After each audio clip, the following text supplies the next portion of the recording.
Good morning, everybody. Welcome to our webcast, live international webcasts. Good morning, buenos dias, bom dia, international America's webcast here with some of our colleagues also joining from Europe. Today, we're going to be talking about, as I mentioned, organics. My name is Merrick Dorf. I am from Reichs1 USA, stationed out of Salinas, California. Due to the fires that we're having in our region, I'm about 8 hours from my home, but still working this out today. So once again, as I mentioned, Merrick Dorf. I am crop specialist, Reichs1 USA, stationed out of Salinas, California, and I am 13 years in Reichs1. I'm going to introduce to you my colleague, Brad Riedveld, crop specialist, high-tech eggplant and peppers. Brad is my colleague from Vancouver, Canada, located in Vancouver, Canada. He's been in Reichs1 for 3 years and worked for their distributor, worked for our distributor, Reichs1 distributor, for 11 years prior. Take it away, Brad. Thanks, Merrick. Hello, everyone. Thank you very much for joining today.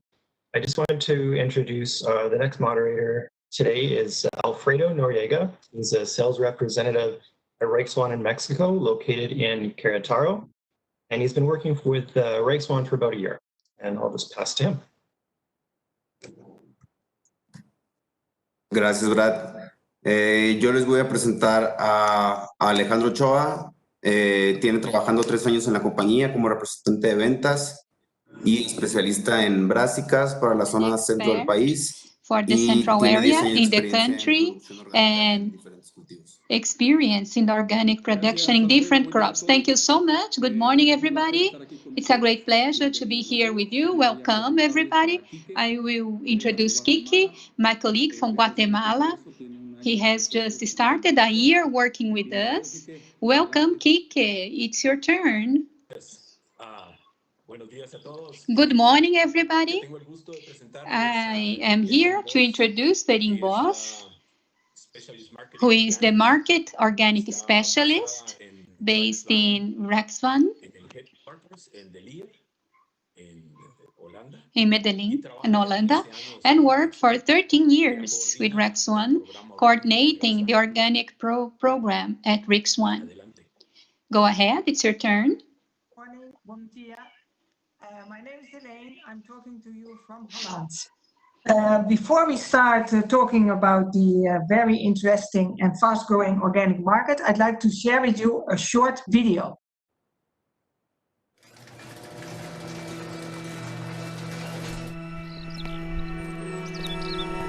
Wenn ich morgens meine erste Feldrunde mache und es gerade jetzt im Sommer noch schön angenehm kühl ist und man ist draußen, man ist in der Natur, man kann die frische Luft einatmen. Das ist ein ganz, ganz, ganz tolles Gefühl. Ökologische Produktion für mich als die einzige Option der Lebensmittelproduktion. Het is een soort way of life geworden. Onbewust moet ik zeggen. Hè? Want je begint aan je eigen route, dat je impact wil maken om het verschil te maken in de groente- en fruitsector. Dus het gevoel dat we veel meer moeten werken samen met de natuur in plaats van die natuur te bestrijden. En het mooie is, dat is ook precies wat biologische boeren doen. Die creëren meer een optimaal ecosysteem waarin planten goed groeien. Dan proberen dat ecosysteem heel erg te gaan sturen met chemie. Ik geloof niet zozeer dat je individueel kunt opleggen wat die markt moet of wil. Maar dat je naar die markt, goed naar die markt moet luisteren. En de afzetmarkt ook moet zien als je partner. Met duurzaamheid kom je er nooit alleen, dus je moet het altijd met elkaar doen. En dat wordt ook van je verwacht, dat je gaat samenwerken. Wat ik heel mooi vind om te zien, is dat Reichs1 ook op het organic stuk nog gas en bij op wil zetten. Zeg maar. Die wil nog verder doorontwikkelen en dat is mooi.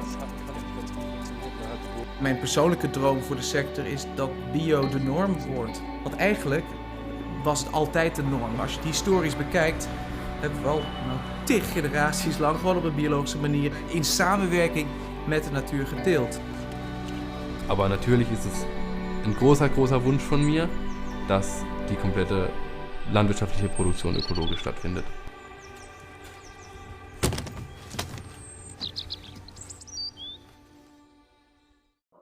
5 seconds. 3, 2. Hello there, we are back. I hope you liked the video. So, yeah, what is organic? There are many expressions, as you can see in this nice overview. There are many definitions, logos, official logos like the ones you see below of the EU, of the USDA organic, but also self-made logos. So yeah, organic, what is it? Experts say, like these Dutch experts, they say it's very healthy. There's no poison in your food. It's good for the soil life. There is biodiversity. Other experts say it's very good for the environment. But and this is the definition given by the Bio Academy, the principles of care, the principles of health, principle of ecology, and the principle of fairness. So these are definitions of organics that you see by experts and in this case, the Bio Academy. But our customers, what do they say? This is an example of EOSTA. This is an organic trade company. And they, in their website, they talk about ecosystems, no GMO, no chemical pesticides. Another example, this is Ecoplaza. Ecoplaza is a 100% organic supermarket in the Netherlands. And you can see here, they talk also about those principles, the principles of health, the principle of ecology, of honesty and care. This is a picture from a USA supermarket. How do they communicate? They say, keep chemicals off your plate, prevent soil erosion, protect the farm workers' health. It tastes better. And this is a website from a Dutch grower. On their website, they also say, we went from tree huggers to professional entrepreneurs. They emphasize the short chains, so the production is close to the consumer. Another example of the Spanish company Biosabor, Enamorados. So they emphasize the love they have for organic. Their packing station, newly built packing station, what you see here, on top there are a lot of solar panels. So it's Enamorados. This is the way they express what is bio for them, ecological for them. And Wholesome Harvest, a USA grower in the USA, for them it is produce for people's well-being. So there are many ways to express or to define what is organic, many ways to tell it. But you see, it's about love for nature, love for the planet. It's safe, it's about safety. It's about short chains, being close to the consumer as producers. Now I'd like to share with you some data we got from FIBO. Well, we know and we see that organic is booming. You see plus, double digit almost everywhere. And it is increasing further. Here are some data on the retail sales in billions of euros. This market is really very, very big. And now with the COVID situation, you still see it growing more. There's a lot of demand for organic products, organic vegetables, because people, they trust that product. They trust it, they see it as safe and healthy. Here's some figures on how big this market now is. If you sum it up, it is like 95 billion euros. This is organic foods and drinks. 5% we estimate is vegetables, so 4.75 billion euro. When we see how many people spend on organic, well, you see that the northern countries, Scandinavian countries, you see Denmark, you see Norway, they are, and also Switzerland, Sweden, they are the biggest spenders on organic. It's For Denmark, I think the next slide shows you a little bit. Yeah, for Denmark, it increased a lot. As an example, I'll give you these figures of Denmark. And if I go back, you see Denmark is spending, the Danish consumer is spending 312 euros per year on organic food. Well, if you look at the vegetable area, you see here in the circles that the USA and Europe are the largest producers of organic vegetables. It is about 387,000 hectares worldwide, which is still very small if you compare to the whole vegetable areas. Is 0.6%. So 0.6% of the vegetable area is organic. The consumers, who are now these people that consume the organic vegetables? Well, it's young people. It's the Generation Z, the millennials. They are caring about themselves, they care about the planet, and it's for them about purpose. They want to be part of the solution. They want to do good for themselves, for the planet, like I said, but they're also very proud of it. And it gives them a good feeling to buy organic products. Here we have some statistics. An example from France. French people say, yeah, it's to preserve my health. And that's the main reason why they buy organic. For the quality and the taste of the products, to preserve the environment. So here you see, for the French people, what are the reasons why they buy organic products. Another example here from Italy. Italy also says, yeah, organic products are healthier. They are eco-friendly. I can, in the supermarket, I go to a line of organic vegetables and fruits. They are more controlled. They taste better. So you see here various reasons why people buy organics. Rijkswaan also has done research. We do a lot of research to get information for our customers. And we have done an online research also asking people, do you buy organic vegetables? And here are 4 examples, a sneaky preview of the results of this research. And you see that, yeah, the Chinese, for instance, the Chinese people, they say, yes, I buy always, or I at least most of the time, I buy organics. And you see also here, this is also from our own research, why do people, the reasons to buy organic vegetables? 1 second, just let me get a sip of water. You see many differences, like I said. For example, if you look at the Germans, that is here, you see that they buy it mainly because it's safer for the environment. If you look at China or Brazil, it's about healthiness. They feel it's healthier for them. And where can we find these organic products? Well, you can see it in different ways.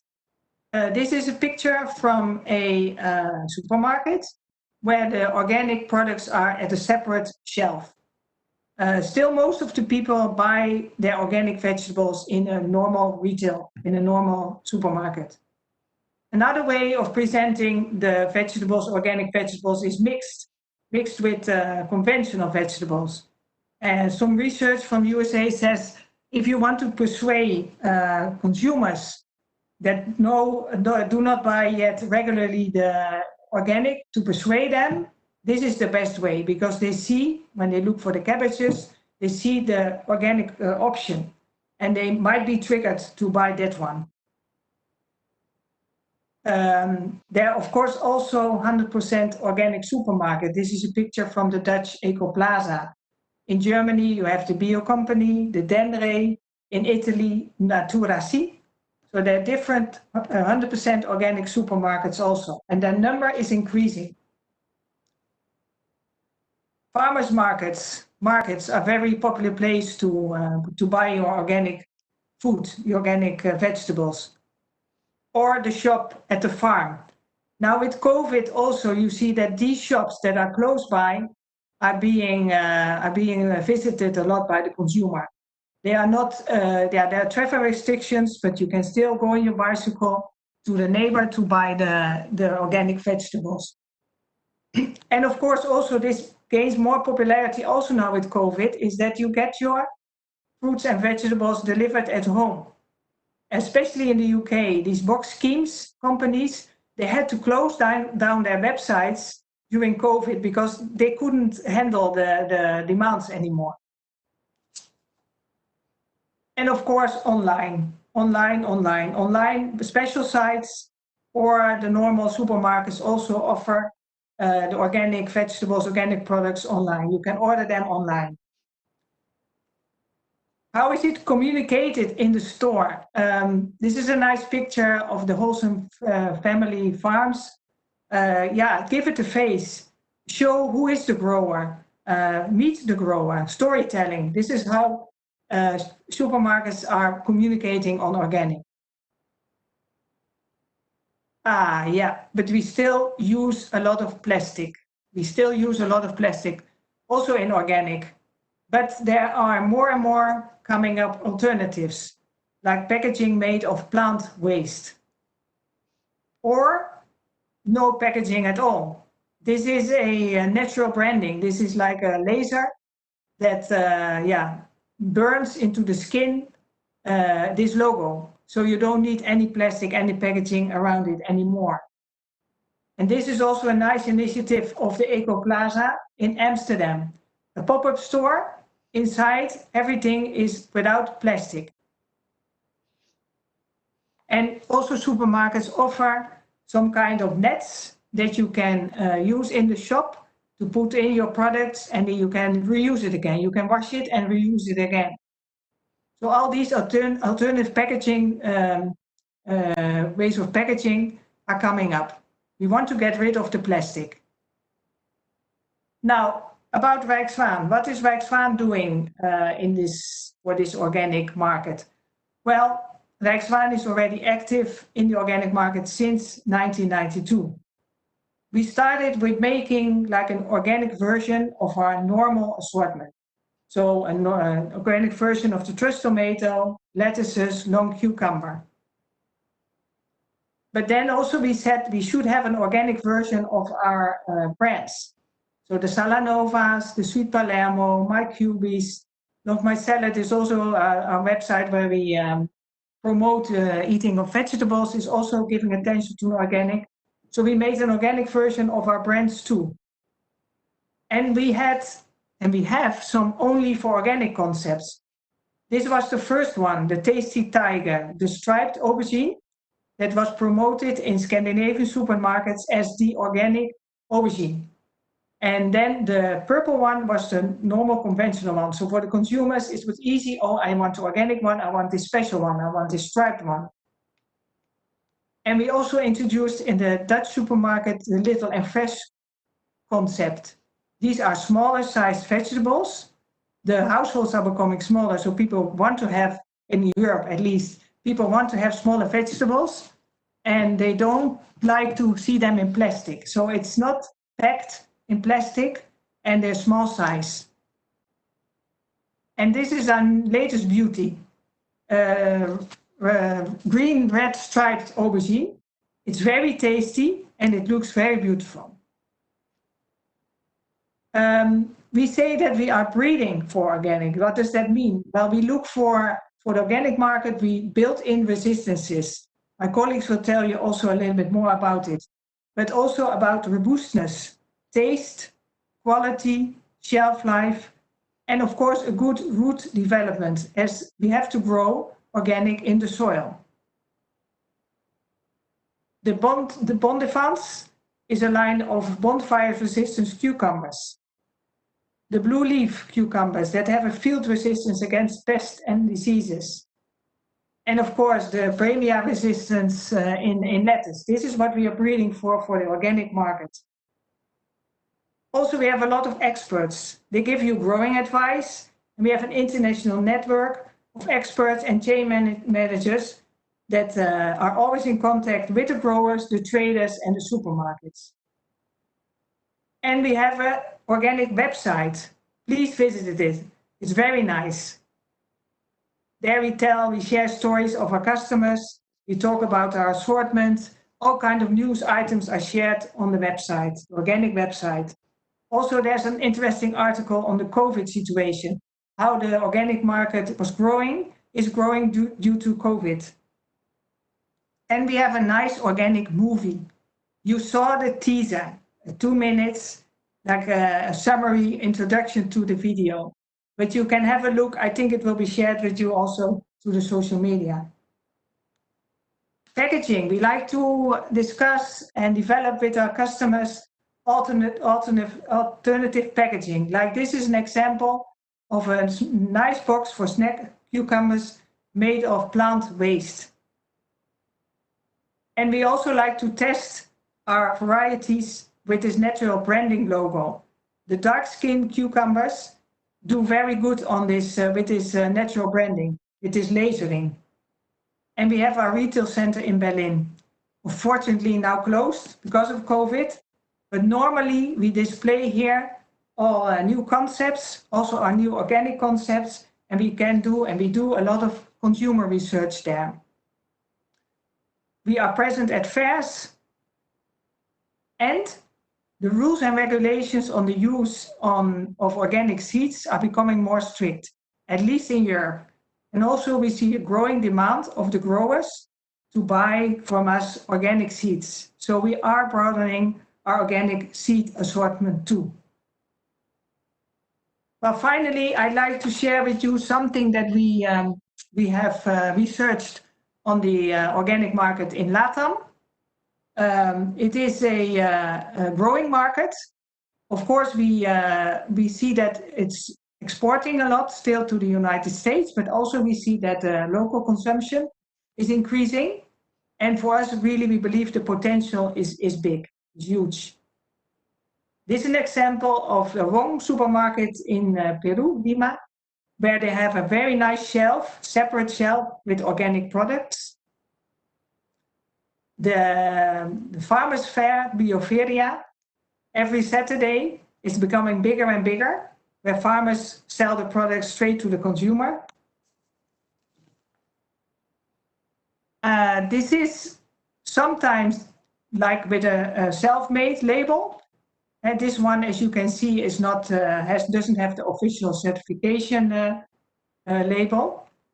This one is available in the Walmart in Guatemala with the USDA logo on it. But you see the increase in these countries with the consumers to ask for organic vegetables because of the food safety issues. We also see that in Africa. In Africa, people use a lot of pesticides, water is contaminated, and the farmers say, yeah, I don't like to eat my tomatoes, my own tomatoes. Of course, this is a very awkward situation.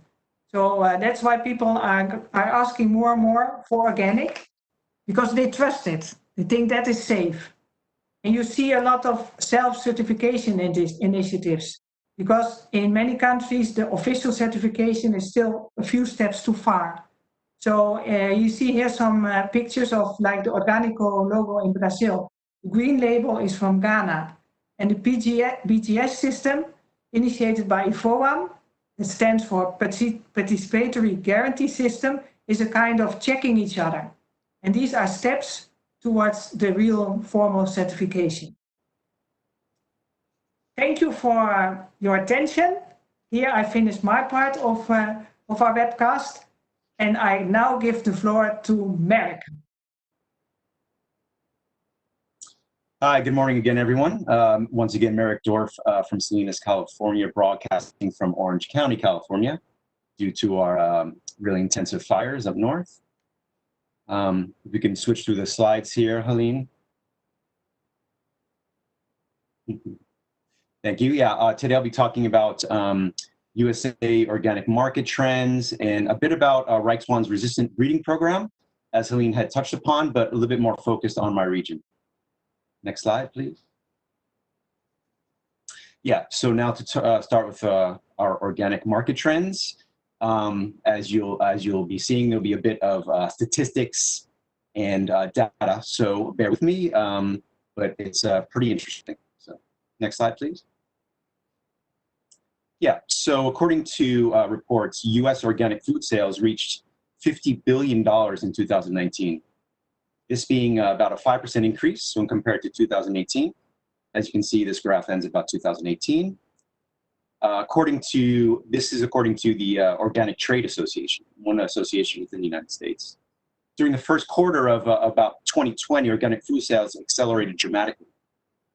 And if the trend holds, the industry is again on pace for another year of growth. Growth rate for organics continues to easily outpace the general market. Almost 7% of food sold in the US is organic, and the growth continues, as Helene had mentioned earlier. Produce remains the most popular organic food category, with fruits and vegetables hitting close to $18 billion in sales in 2019. So this being a 5% increase from the year prior. Organic produce makes up almost a third of all organic food sales, and organic fruits and vegetables, including the fresh, the frozen, canned, and also the dried, have now captured 15% of the fruits and vegetables market in this country. Next slide, please, Helene. Yeah, so explosion of interest in organics. Many small and large-scale retail chains have refreshed their produce departments and really increased the visibility of organic shelving. So this includes organic convenience, packaging, aisles, coolers, as well as the bulk vegetable shelves. Markets are now seeing the advantages of expanding their organic offerings and are reaping the rewards of a recognizable growth in organic produce demand. For example, many markets that traditionally just sold conventional romaine lettuce are now only selling organic romaine lettuce. So many vegetables that were only sold conventionally are now only sold organic. And this is also, this can be seen in organic leafy greens, kales, beets, and certain sized tomatoes. And this trend continues. Next slide, please, Helene. Yeah, so as Helene had mentioned also a bit, there's a lot of faces in this organic situation. So who decides what is organic? And so again, many younger generations, of course, are recognizing a bit more as supporters of the organic suppliers. So younger generations are now accustomed to seeing some of these labels: USDA, CCOF, which is the California Certified Organic Farmers, and the other one here, not labeled on this one, is the Organic TILF, the Oregon TILF labeling, and they really check for these labels before they purchase organics. So for those not familiar with these agencies governing the U.S. organics, the USDA decides which farms and businesses meet organic standards by going to the farm with their rubber boots or their leather boots and doing feet on the ground inspections. So the USDA National Organic Program cannot carry out all the visits themselves. So it works with some of these selected organizations, which are working by state. Here you have the Washington State Department of Agriculture. As I mentioned, you have the Oregon TILF, and the CCOF, Colorado Organics. So the CCOF, as I mentioned, California Certified Organic Farmers group, was founded by local organic growers to improve the status of organics. And this group was started in 1973, which is now kind of the leading official organic certifier for the USDA. Next slide, please, Helene. Yeah, so again, as Helene has mentioned, these farmers markets are just exploding right now. Roadside growers, farmers markets, some are certified organics, but since organics takes a while to officially get labeled, you have also non-spray growers who also labeling themselves as non-spray, which means that they're transitioning. So many of the generations, the younger generations, older generations, now recognize that these guys are transitioning and they support them in purchasing their products. Next slide, please. So again, this is the very interesting statistic here. You have the growth. So the growth really is the farmers markets is really exploding, and it's really in line with the organic explosion as well. So as the farmers markets go up, so is the organic sales. And from my point of view, most of these farmers markets are really focused, if not local, it's local and organic. And I think pretty much all the states that I'm visiting these days are really focused farmers markets on organics. And next slide, please. Okay, so percentage of U.S. households purchasing organic products. So as you can see, the California and the West really leads this motivation. But what's really interesting to see is in the South you have Texas, in the Northeast you have places like Vermont and New York. So you know, a lot of these products, a lot of these farms are and purchases are vegetables. Excuse me. But in a lot of these zones as well, you're looking at dairy products, which is kind of the Northeast. You're looking at cotton. You're looking at rice. So many of these places are also supporting purchases of not only fruits and vegetables, but also all these other commodity crops. Excuse me. With that said, 62% of the millennial groups buy some form of organics. So we're looking at really the younger generation supporting this organic trend. And again, there's debate amongst U.S. residents about the benefits of focusing on a strictly organic diet and whether or not it's better or worse. But as we go, the younger generations are really focusing on seeing that there's an ecological connection and a health connection as well. Not only that, but people are eating less meat, or they're eating more grass-fed or local meat. So this again is supporting that local, organic, grass-fed, natural system. One of the bottlenecks that we can discuss a bit on organic produce sales is that it still seems to exclude, organic sales still seems to exclude what is the lower income bracket. So people with less income, bigger families, not able to purchase as much higher price organics. So research actually shows that most organic purchases are from people and families earning at least $50,000 a year. This is familiar by identifying examples such as markets in the US, such as Whole Foods and other similar high-end chains that are most of these stores are found in higher end communities. But as we move into other organic, increase in purchase of organic products, as you see here, you'll now see major retail chains, such as Walmart, Costco, amongst others, that are in all these states that are supplying the organic demand. So in 2018, for example, a year when total grocery store growth only reached 2%, organic fresh produce once again surpassed the status quo. In total, organic produce sales in the United States reached $5.6 billion in 2018. With the year end on a particularly high note, as sales increased about 13% the final week of the year. Next slide, please, Helene.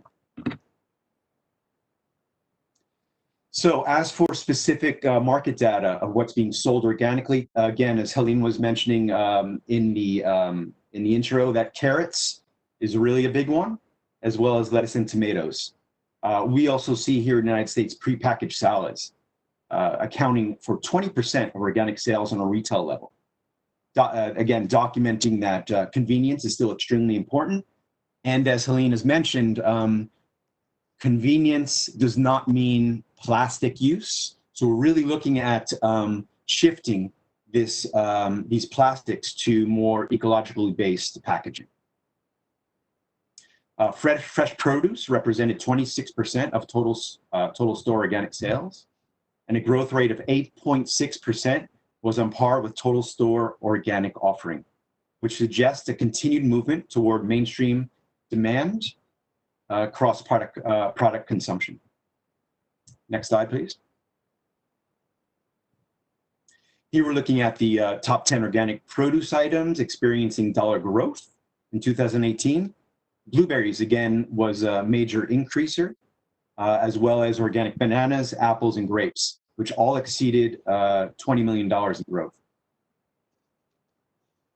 At the same time here, organic isn't necessarily a guaranteed success in produce. Products like strawberries and tomatoes experience far greater growth in the conventional side. And this, of course, was due to pricing. So pricing, for example, in tomatoes was the difference between organic and conventional was $1.97 for conventional compared to $3.38 per pound between conventional organics, as well as strawberries. Strawberries was a pretty big difference. Strawberries was conventionally was $2.26 per pound, and $4.26 per pound for organics. Excuse me. Let me also take a glass of water here.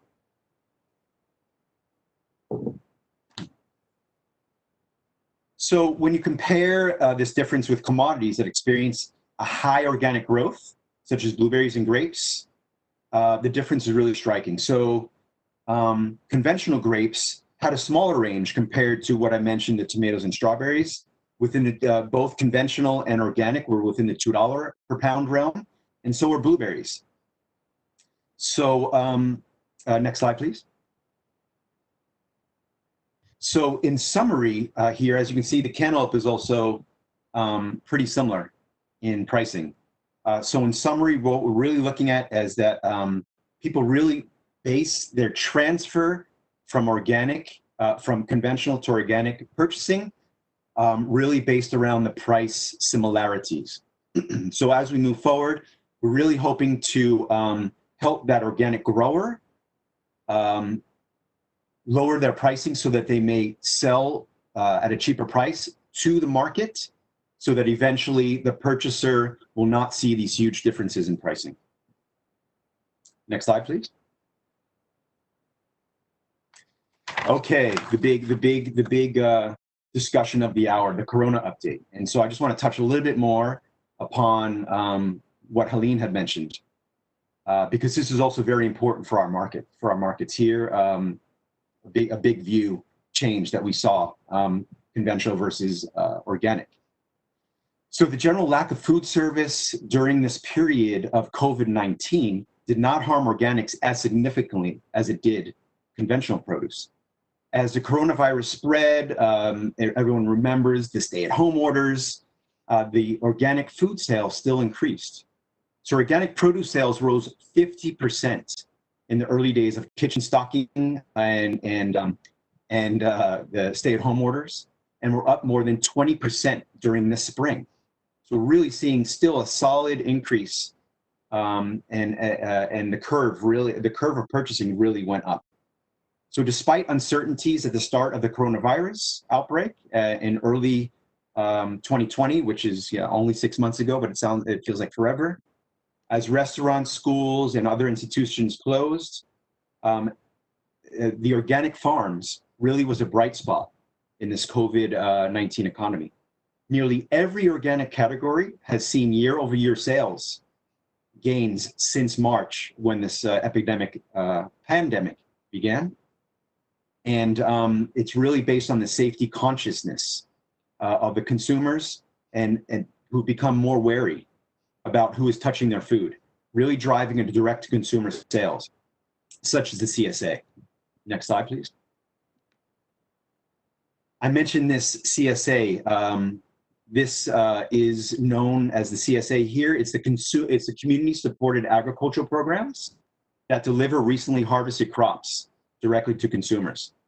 So the boxes are dropped directly off to consumers' residence, picked up at a centralized location or farmers market, as Helene had mentioned earlier. The Corona scare has increased the consumer desire to shorten the chain of delivery and increase consumer desires to know who's growing their food, and also who's, in this case, whose clean hands are touching their produce. So even while the COVID has presented many challenges, we can see that organic farmers are still seeing really good profit, really good turnover, and the production is needing to increase. For example, Mark McAfee, who's from Organic Pastures that produce dairy, he says that he calls the pandemic a national stress test on the food system, where consolidated large-scale agriculture systems have had their challenges, while local, organic, diversified, consumer-connected systems have thrived. So in essence, while COVID has been really tragic, it has unexpectedly provided a once-in-a-lifetime opportunity to reevaluate our current food systems and imagine how it might improve the future using this resilience and success of many thriving organic farms as a blueprint for future advancements moving forward. Next slide, please. Touching a bit on the actual organic farms. In 2016, the NASS census says there were close to 14,000 certified organic farms within the US. This represents a 56% increase from 2011, which is the earliest comparable year. So that's quite a big jump. And while California, of course, remains king on organic farms, several other states saw dramatic growth, particularly in the South. North America, including Canada, where my colleague Brad is from, that we'll talk next, now represent 5% of the global agricultural land. So over 2% of the farmland in Canada is organic, and this proportion is much lower. It's only 0.06 of the farmland in the US. So organic vegetables were grown on 73 hectares, or around 180,000 acres in 2018. Most of course, which were leafy stalked vegetables and fruiting vegetables. Next slide. Still, organic farms make up a small share of US farmland overall. There were 5 million certified organic acres of farmland in 2016, representing only 1% of the 911 million acres of total farmland nationwide. So we really have this, we really have some ground to cover. There's really a bunch of ground to cover here when we talk about this. And specifically, when we look at this graph, it shows the total organic cropland in the US in 2019. As I mentioned, those three corners of the US, the West, the South, and the Northeast being the most, which of course includes the commodities cotton, rice, and corn, cotton, rice, corn, and dairy. But this also includes a diverse amount of fruits and vegetables throughout the region. California, nearly 1.1 million acres of organic farms, represents 21% of all US certified organic land. Next slide, please. Here we talk about a study from Alpha Brown, marketing research company focused on agriculture technology. They surveyed more than 1,300 US farmers, finding that 38% of West Coast farmers define themselves as organic growers, indicating that the number of organic farms in the area alone stands, as you can see here, 25,000 growers. But the statistic that most stood out to me is this here: 73% of farmers have spent less than $500 a year on pesticides, which shows that organics really can lower a grower's costs in certain regions, and of course the damage to farmland. So with the statistic, the 73% of farms spending less than $500 a year, I'd like to finish by just mentioning a bit about the importance of Reich Swan's Resilience, Robust Resistance program that Helene talked about, and describe how it facilitates our continent's ability to grow organically. So a grower, in order to maintain a profitable farm, the grower absolutely needs a healthy, yielding crop to bring to market. Conventionally and organic growers will use whatever tools they have available to them to minimize inputs and maximize yields, hence maximizing profitability. So over the past century or so, US population centers have risen, so has demand for produce. So as demand for produce has risen, sometimes what we call the best management practices aren't always implemented in the race to keep up with demand. So when we talk about best management practices, we're talking about sustainability in a whole. So now most experienced growers, of course, understand that unsustainable, non-sustainable farming practices may result in the loss of biodiversity, may result in erosion, the pollution of soils and water, and all the while, of course, the looming risk of endangering worker and consumer health. Not only that, but the unsustainable farm will likely experience eventually their input requirements rising while the yield and their produce quality decline. However, when managed in a sustainable way, farmers can be more profitable while remaining a source of solutions for future demands, and as the Native Americans have talked about, future generations to come. So as consumers' consciousness around environmental sustainability, worker health, and what we say now, the token phrase of fair trade, as all this increases, a consumer's demand for farming transparency and earth stewardship is increasing. Hence, the consumer demands for food growth with less chemical input is also rising. So as the demand is rising, growers are taking their steps to try to meet this transparent sustainability model, all the while continuing to drive to be profitable, successful farmers, which again is able to support their families and their communities. So utilizing cultural practices such as crop rotations, improving beneficial and predatory insect habitat, on-site soil building, and all these together can ultimately lower the cost of production by creating healthier and better balanced growing ecosystems. So of course, now to talk a little bit of Reich Swan, this ecological focused farming system, an important part, of course, is the seed that produces this resilient, robust disease crop. And hence, voila, this is where Reich Swan fits in. So since our beginning here in Salinas, California, we have seen exponential demand for organic produce. Salinas Valley, also known as the salad bowl of the world, we are basically in charge of feeding not only California, not only New York, the state, the country, but also exporting to other countries. So the major crops that we do here in California, lettuce, in the Salinas Valley, lettuce, spinach, baby leaf, and the brassicas, cauliflower, cabbage, and broccoli. So due to such intensive cropping with limited rotation at high densities on very large industrial farms, disease pressure is constantly evolving. So diseases such as mildew on lettuce, spinach, broccoli, and cauliflower have been detrimental to conventional growers for many years and continue to be a challenge. Next slide, please, Celine. So Reich Swan has been at the forefront of the seed industry for developing seeds resistant to specific races of mildew. In spinach, as you can see in the bottom left, this here is the Bremia resistance. Now that we have close to 18 races of Bremia. If you look on the bottom right here, this is romaine lettuce. This again is Bremia. This is the mildew, downy mildew. I think we're up to we're past at least 25 on mildew, including romaine and head lettuce. And if you look on the top here, this is romaine. This is cauliflower, and this is our comparison of a variety to your left that is having mildew susceptibility. And this is one of our new Reich Swan varieties. And sorry for the yellow color. This is taken during our fires last week, but this is showing the potential that we can reach by using crop and varieties that are mildew tolerant.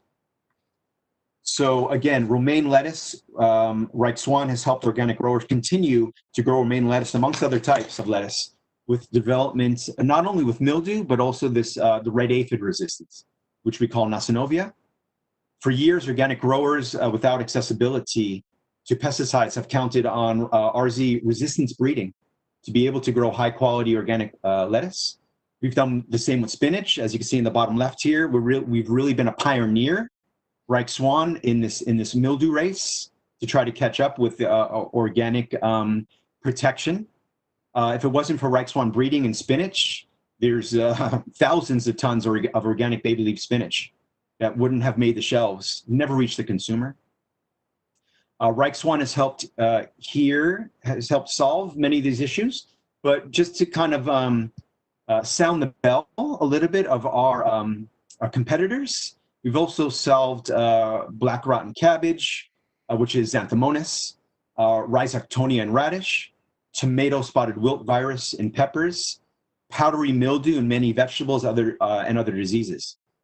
So just to kind of end here, high-level resistance breeding in combination with organic best management practices on field level can reduce farming and environmental costs, can increase certainty of healthy harvests, and benefit society on a whole. In the end, our goal here at Reich Swan is to help growers supply high-quality, chemical-free vegetables that are also affordable. Thank you, everyone, for your attention. I will now pass the microphone over to my colleague in Canada, Brad. Great, thanks, Merrick. So today I just wanted to quickly go through some developments and mention some varieties in high-tech organic production. So this would be greenhouse vegetables in Canada and the United States. So the main crops here are tomato, cucumber, and peppers. There's a little bit of lettuce, eggplant being grown in greenhouses organically as well, and people trying carrots and broccoli and some of those as well. But those are still very small market segments. So in Canada and US, for tomatoes, we've got about 55 hectares currently in production. And of those 55 hectares, about 45 hectares is actually specifically the large TOV segment. So you see Endeavor is the variety we have a picture of on the right. This segment it's the main one. The main reason being is when you look to specialties and beef tomatoes, when you look at growing organics in a greenhouse, you have a more limited production capacity. So your costs are higher, so you have a higher priced product. So you already have a premium product, then if you do specialty as well, you're sort of stacking another premium price on top of that. And so that's been a little bit difficult in the market. So it's mostly large TOVs, and then depending on the marketer, we do see some specialties or some beef varieties as well. Next slide, please. In high-tech organic cucumbers, we've got about 30 hectares of production in Canada and the US. It's a little bit of a mix of, it's mostly long English here, mostly traditionally grown. There's a little bit of high wire, even some high wire long English under lights, and some mini cucumbers as well. Now, cucumbers are quite interesting because we've had a lot of developments over the last, let's say, 20 years or so. I used to be a greenhouse cucumber grower myself, and 20 years ago we had mildew-tolerant varieties just entering the marketplace. And that already helped a significant amount with reducing sprays in the greenhouse. In the past, I would say 10 years, we brought in the Bonded Fence line, which gives resistance to the cucumber green mottled mosaic virus. And that's been a very good development, as it was a real emerging problem at the time. So Verdon is the main variety we see being grown as a long English variety up here. It's a very strong plant type with very good root system, and you really need that robust, strong plant when you're doing organics. They just tend to go a little bit more generative. The next development we had more recently in cucumbers is blue leaf. Blue leaf's a very interesting concept. It actually means that the plants have a higher chlorophyll content within the leaves. So this is really neat. It gives a little bit of a harder leaf, and it gives field resistance to a number of diseases and even some pest insects. With some varieties, with some viruses that it's still susceptible to, it does delay yellowing and just allows the plant to deal with stress better. It's able to utilize light more and deal with higher temperatures. So especially in southern climates, it's very, very interesting. And Blues Brother is an example of a variety that we're growing up here with blue leaf. Now more for the future, then at the moment it's For Defense is the next one listed, and that's actually resistance to Fusarium, which is, again, another pest which causes a ton of problems. This is a new development. So we've only got a couple of varieties at the moment, but very exciting to know that we'll be able to bring that characteristics into our varieties moving forward. Next slide, please. Now, high-tech peppers, this is the main area that I'm focused in. And again, for organics, we need to have good quality, good size, good shelf life, and production for a grower. So there's about 20 hectares currently of blocky pepper production in Canada and the US. So I've got some varieties listed below.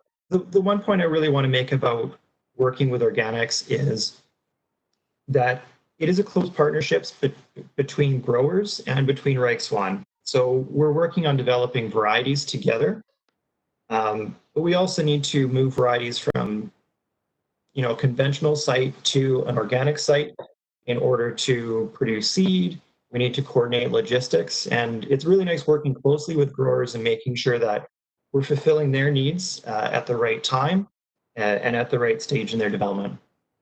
So I'm going to pass along to Alfredo at this point. So thank you very much.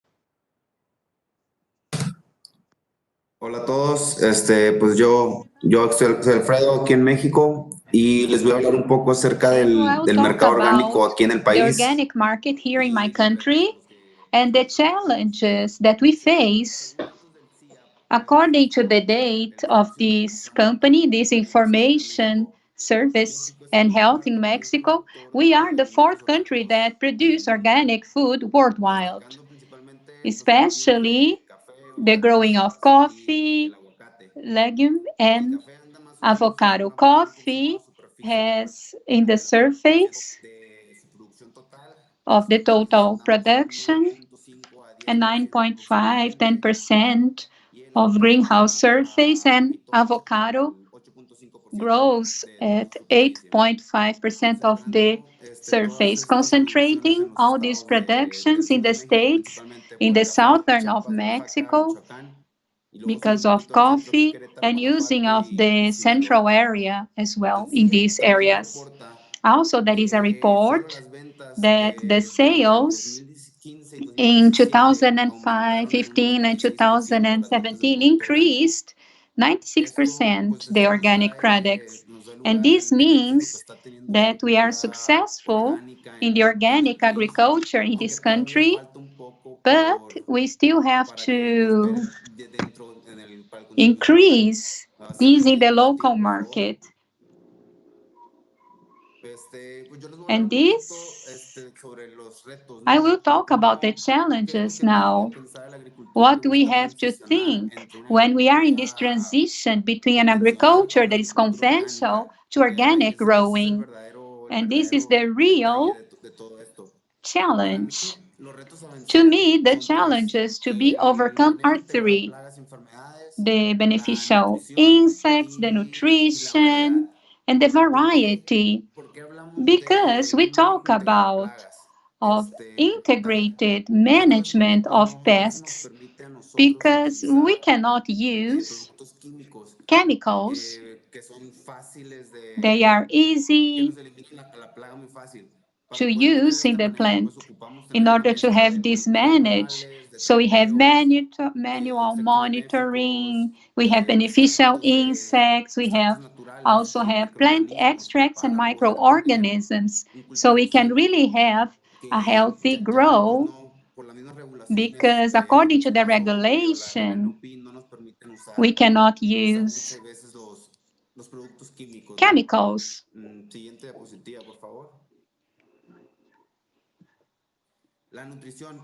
The nutrition, we have the nutrition is a key factor to our production, because it gives the energy we need to produce our fruits. Organic nutrition is normally different to the conventional one. Here we see the compost, organic sources, worms, natural fertilizers that will help us to have nice levels in the ground. Lately, we have been working with the companies and the growers that are available, that can give us information and also the chemicals that elevate the levels of nitrate, potassium. But this is a challenge that we have to learn how to work with this organic nutrition now. Another detail that is really important is a regulation that changes according to each country. The use of substrates. The USA, for example, allow the use of substrates, and then we can grow organically. Canada and some in Europe that we cannot use the substrate, that we can change the soil. So we have to work hard in the microorganisms that we have in the substrate. And this depends on the chain of trade and the final consumer and the destination. And the variety, because we have a variety as a key factor in the organic growing. And here, we are going to talk more about the organic topic, about the resistance that we might see, diseases like Fusarium virus. It's also important the size of the plant.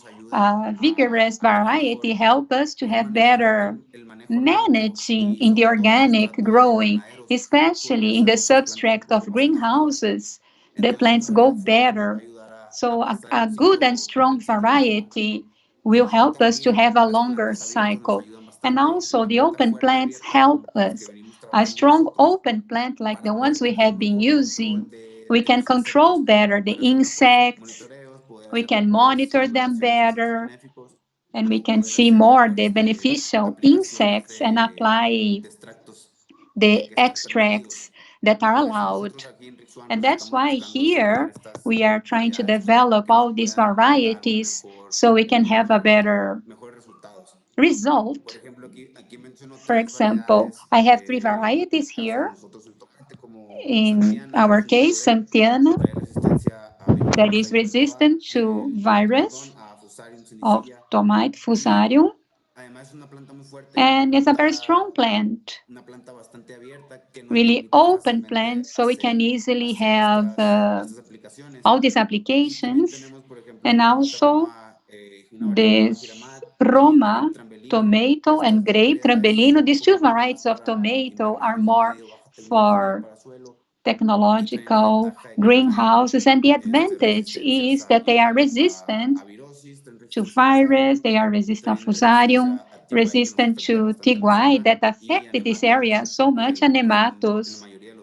Most of the soils, they are present, nematodes, also in this area that we are. As I said previously, this is part of what have been developing to help us in the organic growing, especially for the growers. Thank you so much, and I pass the floor to Alejandro now. Thank you so much, Alfredo. I have some comments and more information about the organic grow in Mexico, open growing for carrots. In Mexico, lately, for 10 years, there has been an interesting advance on the quality of the products that we get in the end. And before 10, 12 years ago, the quality of the organic production was not like they are today. They have grown, as Alfredo mentioned, in the industries because of the companies that are dedicated to the production of organic inputs. And together with the farmer, they can put up a good team and succeed better results. And today I'm going to talk about 5% of organic surface, open field. And it has grown, but it's a really challenging, but also really interesting. 85% of this production is exported to the US mainly, Canada, and a part to Europe as well. About the grower needs, they request the production with quality better of the conventional production. They need yield in the field, they need varieties, they need disease resistance and tolerance to get an optimal quality to be exported. RIX1 has been working with us with seeds, quality seeds, resistant seeds, with product innovation as well. And here, RIX1 offers us a broad catalog of varieties and different growths. So we can produce here in our area, central area of Mexico, broccoli, cauliflower, lettuce, celery, carrots, spinach. RIX1 is active part with material, offering a plus to organic production. For example, Saval, that is early broccoli that has double qualities. It can be used to be used fresh and also to be frozen. It has a very good recovery for the industry as well. Another material, Maracaibo, it brings tolerance, so it can also help in the difficult seasons when it rains a lot, and it's a plus, and it contributes to the resistance to the disease. That is also a problem here in the central area. Other varieties like cauliflower, we have Casper, that has a good behavior in the dry, hot season. Klamath, that is a new broccoli, presents a good tolerance of these diseases in the flood diseases. And lettuce, Toscana, Patrona, romaine, good tolerance with diseases. And the razas talking about Toscana, 16, 23, 25, 31, and 32. Patronas, also tolerance to remen resistance, 16, 34, and 36. And celery, we also have been working with Kelvin, Stefan, Tiogo, varieties that really tolerate well voting and present a good tolerance to diseases in a rainy season. Talking about carrots, Morelia is the second variety to us. The behavior is really well. It's a rustic variety with double use. We can have medium to medium big carrots, and we can have a percentage for the same batch that you collect. And also spinach, we are working with Platypus. Ibis, they have a good tolerance. It helps us. It's a plus to the growers to work with more safety for the health of their vegetables. This is just a part of RIX1 can offer us. There are more varieties. This one that we are in the market today, we are present with these varieties currently at the market. Any comments? I'm here for you. Come to me. And we go now to Guatemala.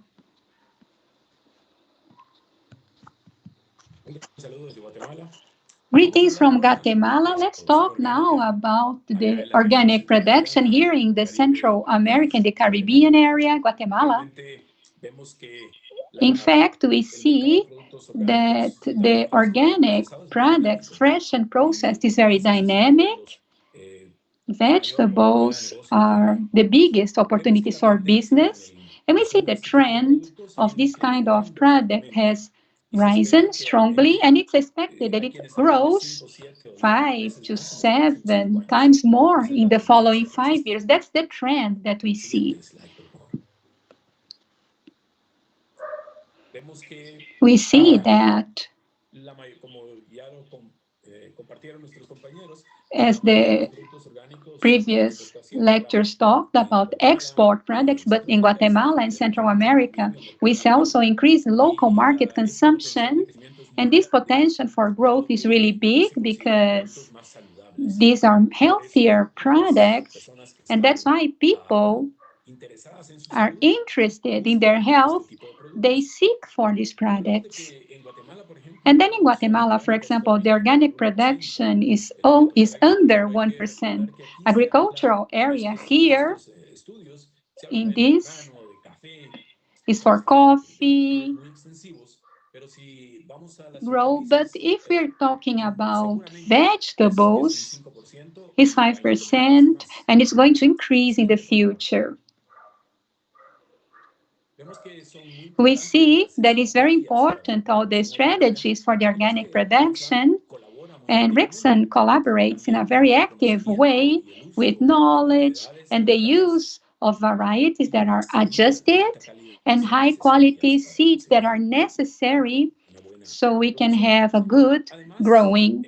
Also, Rickson offering high quality seeds of vegetables for organic production.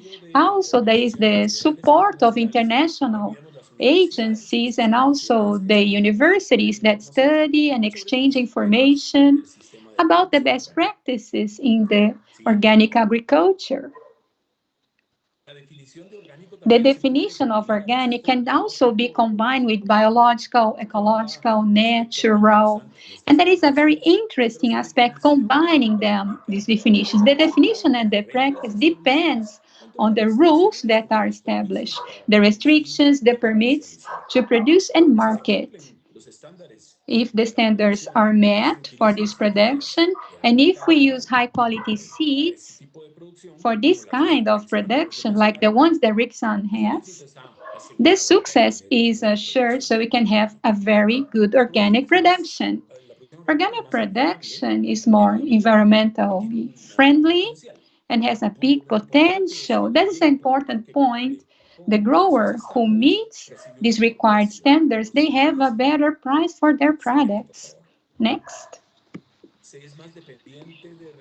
Depends on resources, natural resources, but also we see lots of varieties that are good, so we can follow the organic production. For example, here we see different kinds of lettuce: Anthony, Alvona, Ballerina, Invicta, Cristina, Mondai, Rex.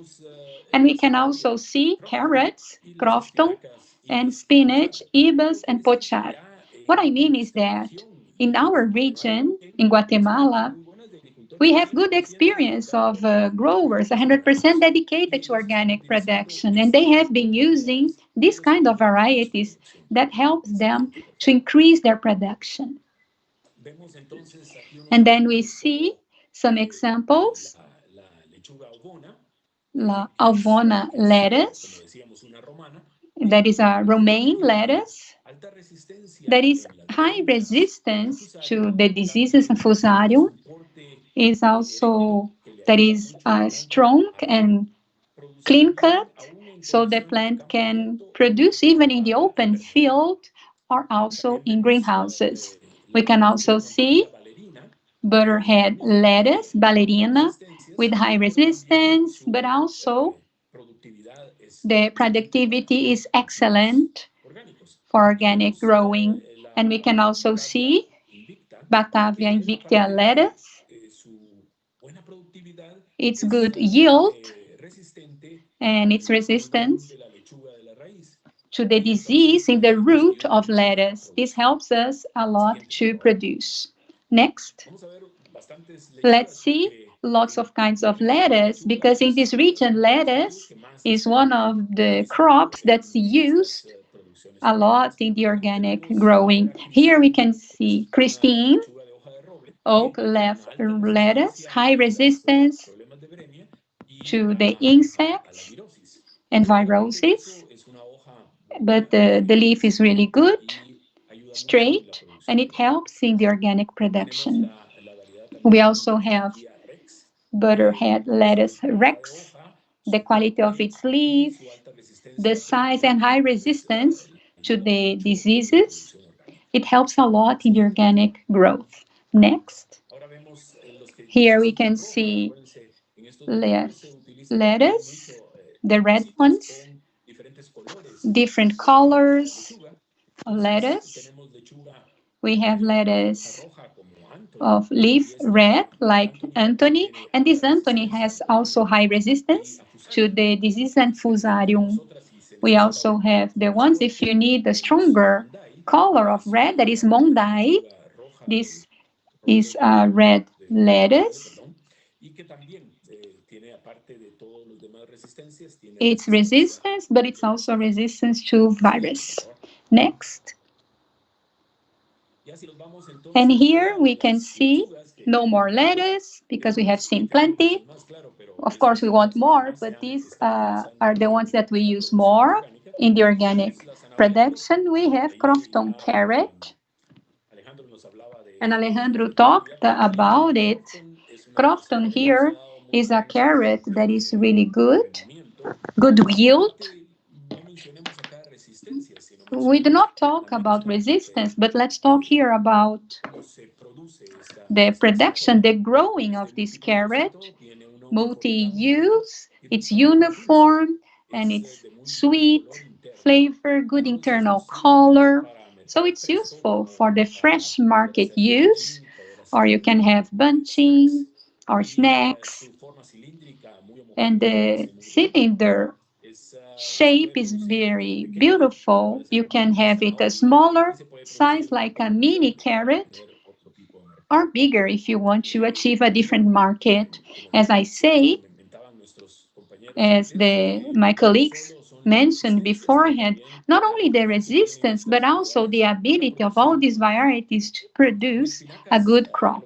For spinaches, it's been mentioned already by Alejandro. We see that Ibis is one of these varieties with a very good size, and it's useful for the production, organic production, because it's resistant as well. Against Peronospora, a very good resistance. And here we can see, the final one is here, so we can see there are bags of spinach. You can find them in the supermarket like this, in bags. These products are open areas or protected. And the pochard spinach, like Ibis, this is a baby leaf. It's been mentioned before about baby leaves. You cannot produce these because of the resistance that we have in that area. So this helps us to put up a catalog. We can see that is a lot of varieties, lots of varieties for the organic growing. Svan has been working hard and contributing to all the countries. That's the brief that I have, and now we can have the turn to Q&A. Let's open for Q&A now.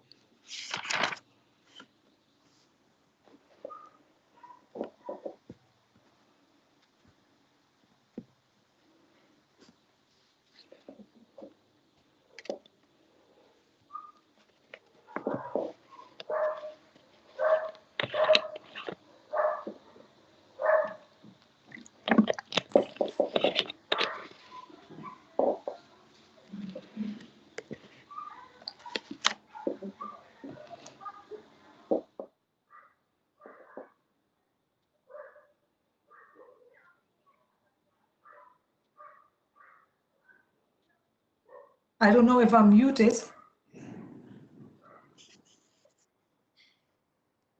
You hear me? We can hear you. We can hear you. Yeah, sorry. Quite a lot of questions I see coming here to the WhatsApp. There are a few for the United States. One is saying, how about GMO seeds? Can they be used in organic? I know for Europe, no. Merrick. Yes, to answer that question, no. GMO seed is not permitted. And again, you know, when you talk about GMO vegetables, the only ones that I'm familiar of is zucchini. You know, of course you have your commodity crops, the corn, the soybeans, the wheat. But when you talk about vegetables, no, GMO is not permitted. And at the same time, the only one that we actually have right now that we could possibly get mixed up with is a zucchini. Yeah. I see a question also about if there's, or in Spanish, saying if there's now already sufficient supply of organic seeds. ¿Cuáles son las más vendidas? Which are mostly sold? Well, I think there are only now a few companies working with the organic sector and having a portfolio of organic seeds, like Swarm, Bejozaden, Enza Vitalis, some small companies. Others are coming up. So I don't think we have enough organic seeds, especially not a broad assortment at this moment. What I mentioned in my presentation is that the seeds become more strict, and also the growers ask for more organic seeds. So Rijkswaan is definitely working on broadening its organic assortment. And others have to do that too. Las variedades más vendidas, what we sell most is lettuce, organic lettuce seeds. That's number one since years. I also see a Guatemala question, maybe for you, Kike. Shall I read it to you? Yeah, that's okay. I see it. I see Oh, it. you see it? Okay. Yeah. Bueno, voy a contestarla en español. Gracias. I will answer in Spanish. Thank you so much for your question, Carlos from Panama. And the question is, how can you be sure that you have a production without measures for COVID, using the technology for the future with the restriction? I know I'm going to talk about what I have seen. Guatemala is a good example. The growers of organic products, they have a very restrictive set of measures. They are really concerned on health. So they collect without the mask because they have a process of sanitization, of hygienization.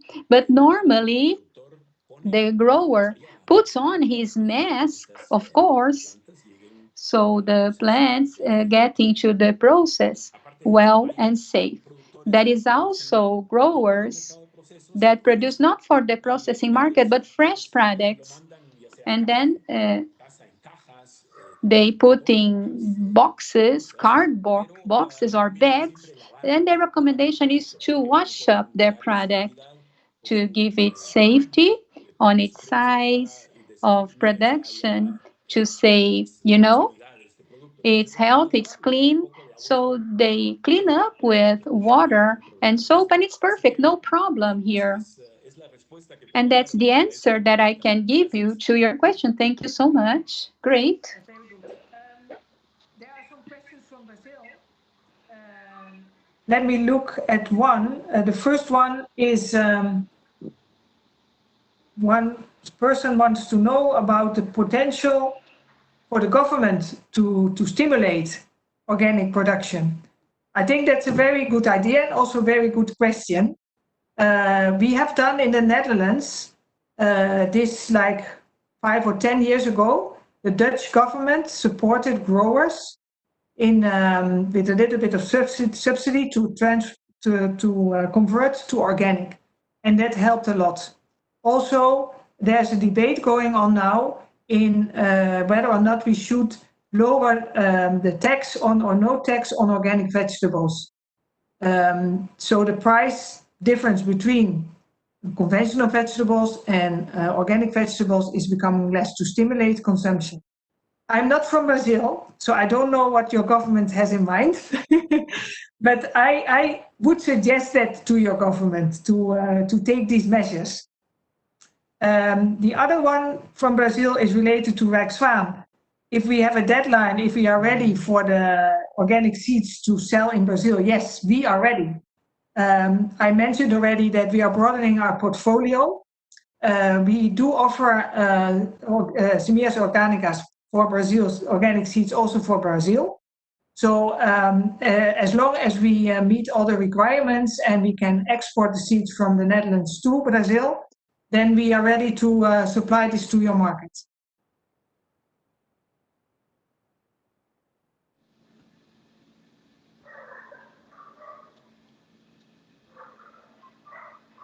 And a question from Mexico also, for maybe for Alejandro, Alfredo. Did you see it?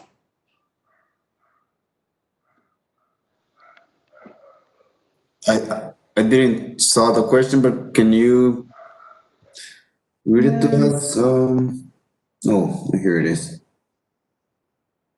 Bueno, la pregunta es si The existe question una is oferta if there suficiente. is enough offer for organic seeds and which one are the most sold.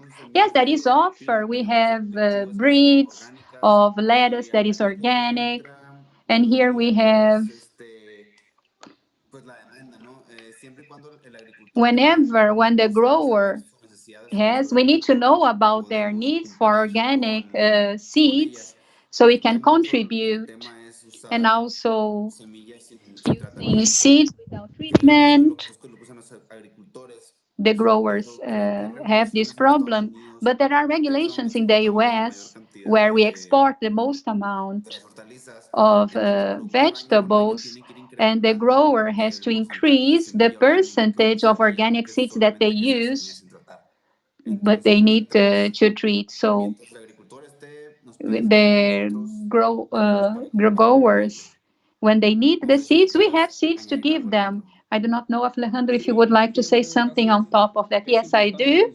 It's important to mention as well the varieties, the commercial variety that we have in our catalog. As he said, there is a schedule, so we can supply the seeds accordingly. And if it's for open field growing of vegetables, or we just have varieties with no treatment. And if you give organic seed, we need 2 years to produce these seeds. So what we offer are varieties with no treatment. Okay. Muchas gracias. I think we have 27 more minutes. Use 27 more minutes of your time. Muchas gracias. Thank you very much for being with us, for sharing your question with us. And I think there are some questions have not been answered, but we will use the social media to answer them to you. So buenas noches, buenas tardes, buenos días. Thank you very much, and hope to see you again soon. Bye.